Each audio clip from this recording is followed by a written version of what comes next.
Good morning. It is July 31st, Wednesday. By the time you're listening to this, Alix will be in surgery. We're doing a fetoscopic ablation of the vessel with their doctor at UT Memorial down in Houston. So, send good vibes to Dr. David Long and Alix Long as they go through this journey together. It's gonna be a tough road. They're expecting an ICU stay, obviously, considering how early the baby is coming. So pray for them, send good vibes, good energy. If all goes well, 3 to 4 weeks on bed rest for Alix, and then their sweet baby girl will be here, and we are wishing them the best of luck. In the meantime, Andrew Wayne Taylor, he's got 3 names. I'm not sure which one he wants to go by today. And myself, Katie Coffey, will be hosting the Wake the F Up podcast for the foreseeable future while they are welcoming their new baby girl. We're going to have fun. It's been good so far. It's been a good learning experience. Wow. New respect for Alix and David on how much work they put in. It's really quite incredible to see how they juggle it all. Final update for the day is we have about 3 spots left on the rebirth retreat in Puerto Vallarta, November 2nd through the 9th. We would love for you to join us. That means you can cabin up with somebody. You can make new friends, but I highly recommend you guys checking out. We would love to see you there. I myself will be there. Andrew will be there.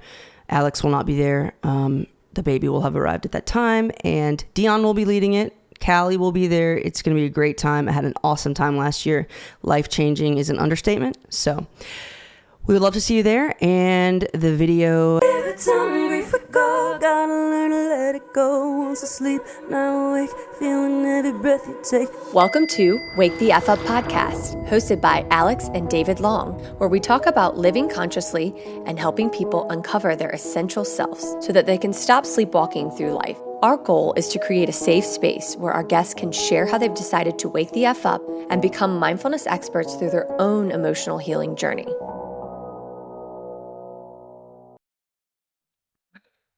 Okay, well, hello everyone. We are so happy that you are here with us today. Welcome back to another episode of Wake the F Up podcast. I'm Katie Coffey.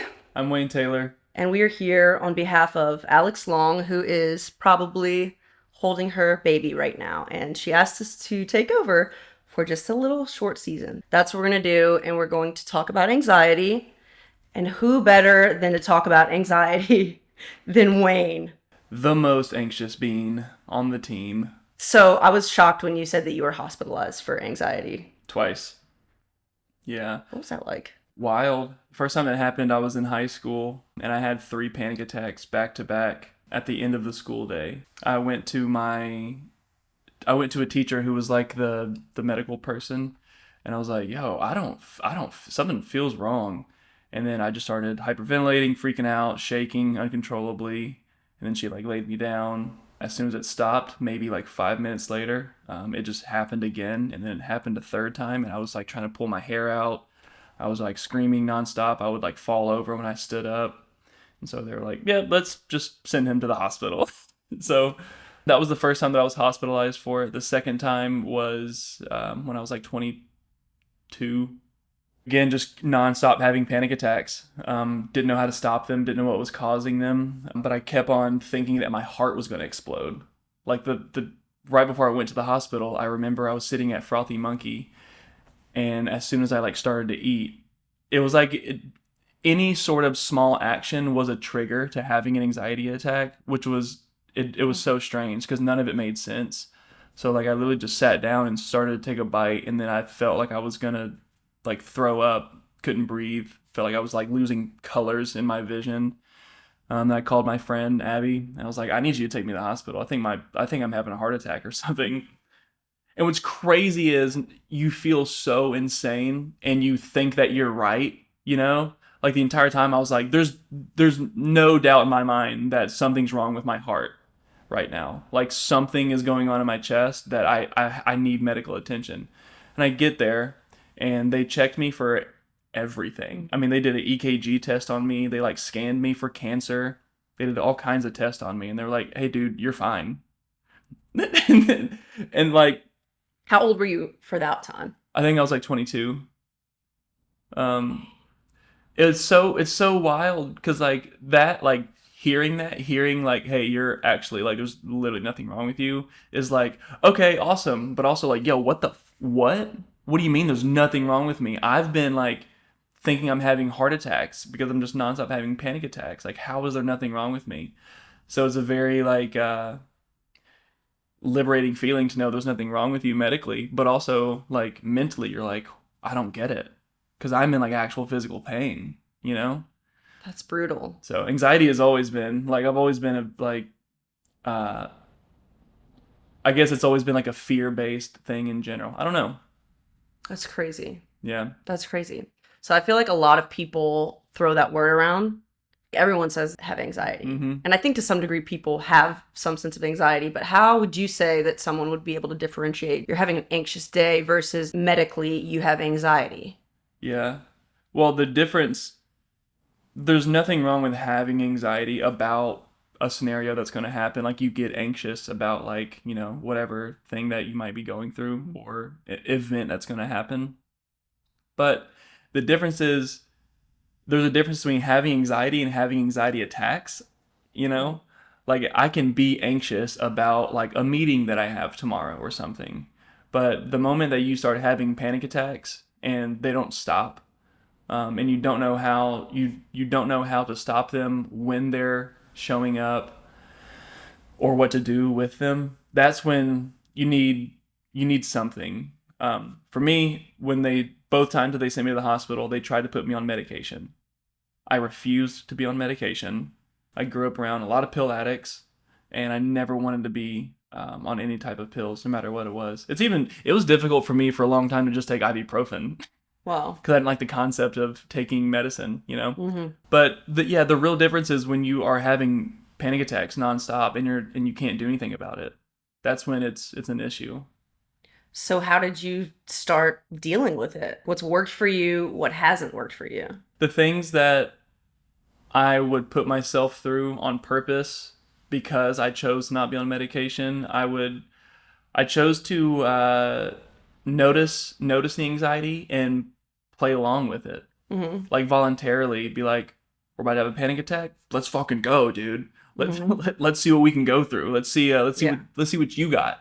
I almost like, this is just kind of what the stuff that works for me. I can't like preach this to everyone, but for me, I kind of like had to like step up to it and be like, cool, show me what you're made of. You know what I'm made of. Now let me see what you got. I'm saying this like to my anxiety, you know? And then so I would do stuff like, I would journal until I had no more words in my head. I would just be staying up late because I was scared to go to sleep because I was having panic attacks in my sleep. Like, I would have like... Wait, what? I would have like crazy. 1 to 2 panic attacks during the day. And then I was probably having like 3 to 4 panic attacks a week in my sleep. So I was just in constant fear, no matter what. So when you have a panic attack while you're sleeping, do you wake up? Oh, it's all in the dream.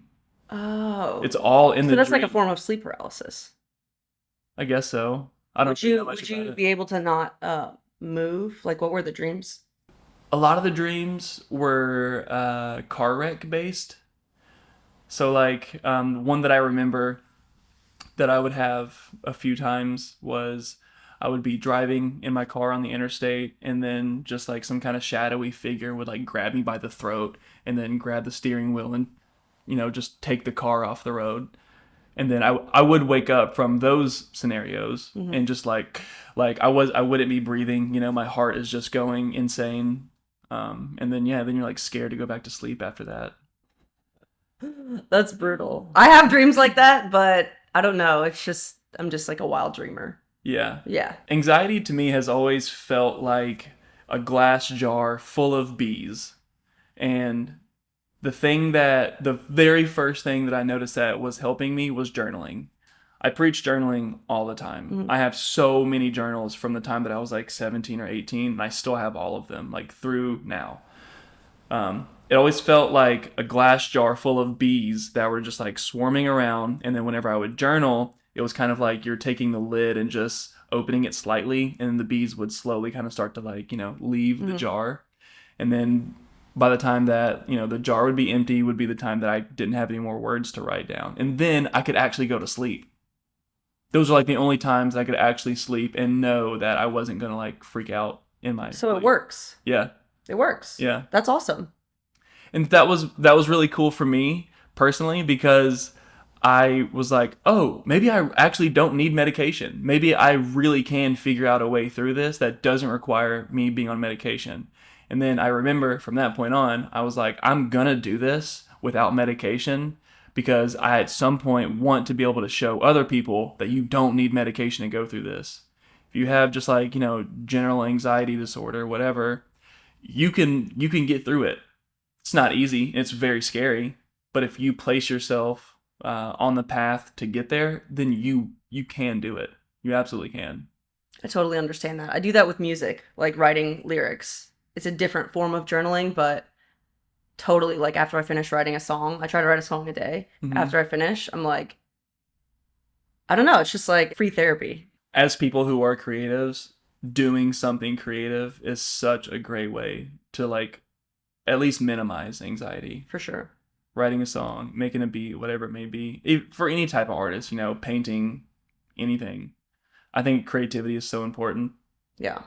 Do you have any unexpected triggers for your anxiety that's kind of like come about over time?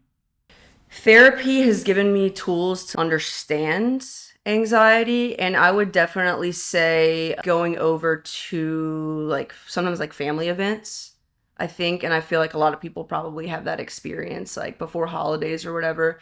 You see different people during the holidays. It's not just like your family's house or your sister's house or whatever. There's certain times where like I will have to, okay, Brandon, I'm feeling anxious before we're going there. I'm just going to let you know.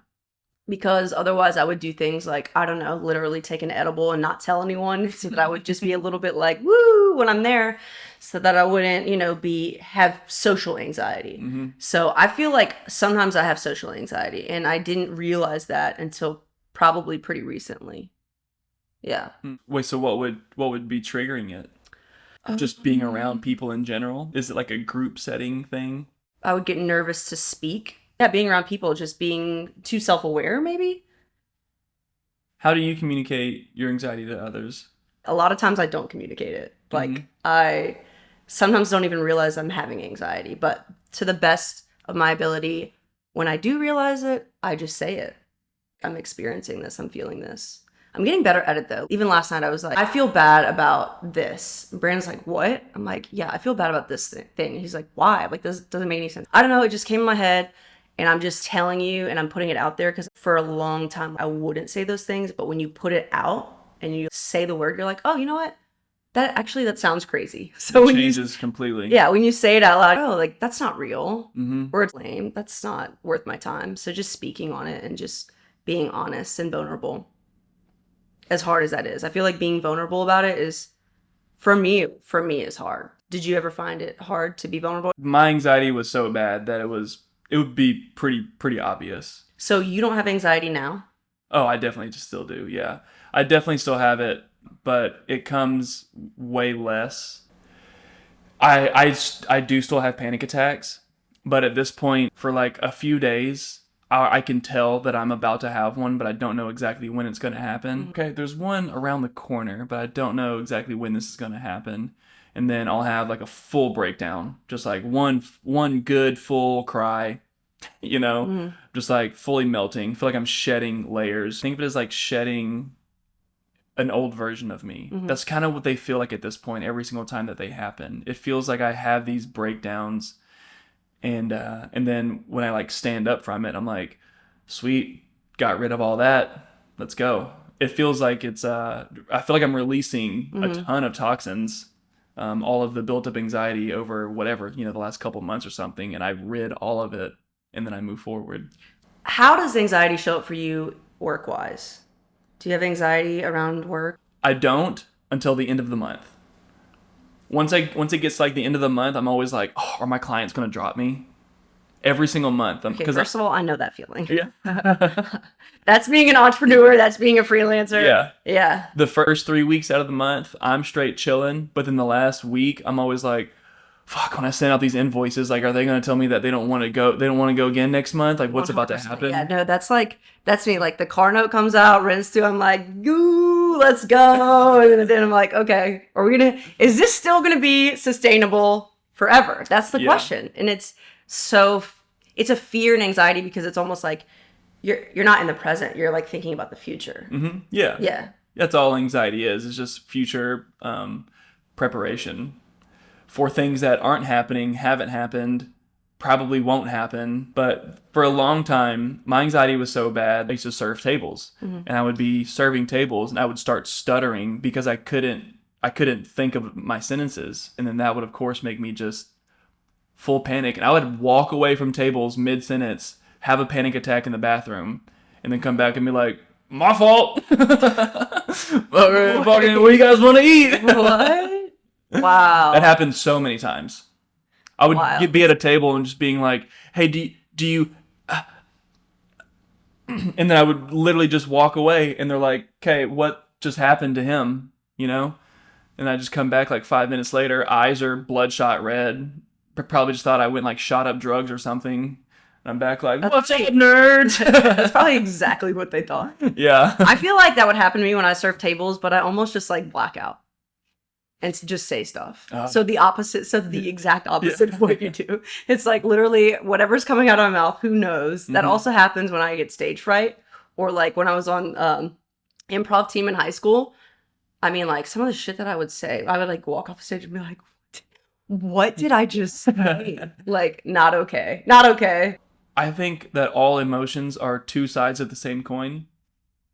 Anxiety is on one side, excitement is on the other. Anger is on one side, fear is on the other.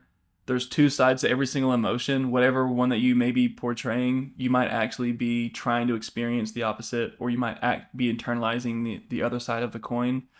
So I always try to like notice my anxiety now and think like, am I actually anxious about this, or am I just really excited for whatever's about to happen? Like, I'm allowed to be excited for like even uncomfortable scenarios, you know, the unknown. That's where anxiety fucking just lives so much. It's like the unknown, but you're allowed to be excited about the unknown also.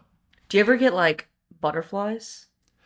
Yeah, my butterflies feel pretty sharp. Like their wings are pretty sharp, you know?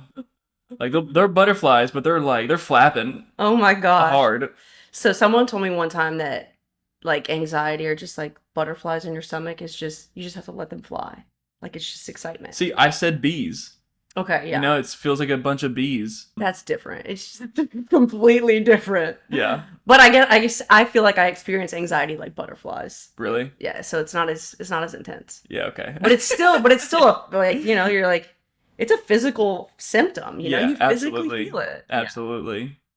So you said that I'm starting to not be able to think. It's okay. So how long have you had anxiety?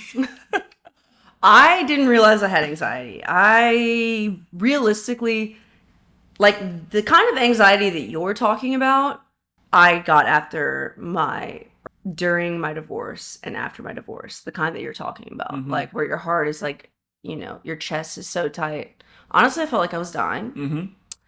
And yeah, like I told you last week, that was the first time in my life that I realized anxiety is not a joke. People have it. I used to think that anxiety was literally made up. I thought everybody was lying, which is like such a pretentious thing to think, that everybody's just fucking lying. Like, nope, you're not, that's not true. Like, I don't know why I thought that, but I just was like, la-di-da-di-da. I was just like, so go with the flow. It was like, there's no way that this is that debilitating. I wish it was talked about in such a way that it was more for people that haven't experienced it, so that they can understand that it's a very, very real thing and it's debilitating. How has anxiety showed up for you in relationships? Ooh. Well, I had a very difficult time thinking that I was deserving of love because of how anxious that I was. I always thought that I felt like I had just a fear-based mindset for so long, and that always kind of kept me from actually accepting love from people. Mm-hmm. In friendships, it doesn't like take me away from any type of relationship at this point. Fuck. Hold on, I need to figure out how to word this. Take your time. I feel like because of how much anxiety that I've gone through and how much that I've been the one who's pulled myself out of it, I have sometimes less patience for people who are dealing with less anxiety, only because I want to be able to help show people that, like, hey, if you actually take these steps, like, you can actually get through this, but people will blow it off. At that point, I kind of like, I'm very quickly to like separate myself from people. I do very well on my own, by myself, a lot. And so in like relationships and friendships, it's very weird because like I'll notice that I'll be like, I don't need it. Don't need you. It's very strange. Like no matter how long that we've been friends, it's like I have zero issue like cutting you out immediately if need be. Really? Yeah. At least for a very long time. It's something that I noticed about myself within the last couple of years. And I don't fully know if that's just like an anxiety thing or if that's some kind of like other childhood trauma stuff. It's protection. You're just trying to protect yourself. It is protection, yeah, for sure. Yeah, if someone disrupts my peace, you say peace. Huh? Peace out. I say peace out. Yeah, exactly. If someone disrupts my peace, then I don't need you around. Because I don't need my anxiety spiking because you can't handle yours. Well, I mean, to some degree, that's fair, though, right? Mm-hmm. Like, if someone's not good for you, that's an adult thing to be like, this relationship is not good for me, or this friendship isn't good for me. Sure. But I also don't want myself to get to the point where I'm just cutting people out because they may be going through something. I don't want it to be a thing where like, oh, fucking, it's annoying the way you're going through. I don't want to be a part of that, so I'm out, you know? It's never like that. It's never like if I'm able to be helpful for someone, then I will absolutely do that. I will absolutely help someone get through whatever things that they need help with. Mm-hmm. But if you don't help yourself, I can't help you. Well, that's facts. Yeah. That's facts. Also, too, like, one thing I feel like I've gotten better about as I've gotten older with friendships is also saying, like, where I'm at capacity, which is used to not be something, like, I had a conversation with a friend recently, and I was just, like, talking to her about whatever, blah, blah, blah, blah, and she's like, I literally just don't have the capacity for this today. And she told me that, and I was like, 100. Absolutely respect it. That's such like, whoa, nice. I just don't have Thanks the for telling capacity. me. I just don't have the, yeah, I was just like, thank you. I don't want to, stress you out or whatever. And like, you're communicating that you don't, not today. Maybe next week, not today. There's a Mel Robbins that was talking about her and her husband, where she's like, I got 20% today. They talk about balancing 100% with each other. Okay. They would ask each other, like, how much you got today? It's like, dude, I got 20%. That's really cool. The other person would know that, okay, I need to pick up the rest of the slack to make sure that they're okay. That's dope. And then some days when they're both on, 20, 30%, they know that they need to be extra careful with their conversations because either person could be triggered very quickly. I feel like we also do that. We should do that at work, at Wake. But I feel like we do, kind of. Hey guys, I'm struggling this week or whatever. We've totally done that. We need to be even more comfortable with that. I'm at 100% this week. It's also a form of accountability too, and checking to see where people are. I think it was Mel Robbins. It is. Is it? Okay, right on. She's so good. So, to wrap up this episode, what do you want to say about anxiety for our listeners on how to, outside of journaling, is there anything else that you're doing right now that's helping you? I would say pay attention to it. Don't turn your back to your anxious state because that's only going to fuel the fire even more. The more that you actually lean into it, the more that you will understand it. And then the more that you understand it, the more you'll know what to do with it. One of my friends a very long time ago said something that has stuck with me forever. She was talking about people. She said, I truly feel that the more that you understand people, the more difficult it becomes to dislike them. And I truly believe that you can use that as a concept. So the more that you understand about something, the more difficult it is to dislike it. So the more that you start to understand about your own anxiety, the harder it becomes to fight it or not be friends with it. You have to be friends with your anxiety. It is a part of you. Your anxious state is a part of you. And the more that you become friends with it, instead of constantly turn your back to it, you're going to know how to work with it much better. I think that's great. That's so awesome. Yeah. I feel like after we went over our Enneagrams last week, so funny enough, a type 7, one of our attributes is not being able to cope with negative emotions. When I read about my Enneagram, because I almost like kind of don't want to read it because it's like, I'm like, how true is that, right? And so since I've been reading about it, I really need to just be okay with this. Like I need to accept some things. And yeah, I think you're totally right. The acceptance is the way. Mm-hmm. The more you know people, the more you understand people, you realize it brings a level of humanity to everything and every relationship when you realize people are just like you. And even though they're dealing with things differently, we're all just here trying to make it happen and get through the day, and acceptance is really cool. And take ashwagandha. It's my favorite stuff ever. CBD. And anyways, we're glad you guys hung out with us today, and like and subscribe. Yes. And we'll see y'all next week. Bye. Have a good week. Thank you. This has been Wake the F Up podcast, hosted by Alix and David Long. Be sure to check out other episodes where our community of experts share tools and ideas to help you wake to the life inside of you. If you enjoyed this episode of Wake the F Up, please like and subscribe wherever you get your podcasts. Join the Wake community by downloading our app. Just search for The Wake Wellness in the Apple or Android App Store. And follow us on Instagram at The Wake Wellness. Thanks for listening.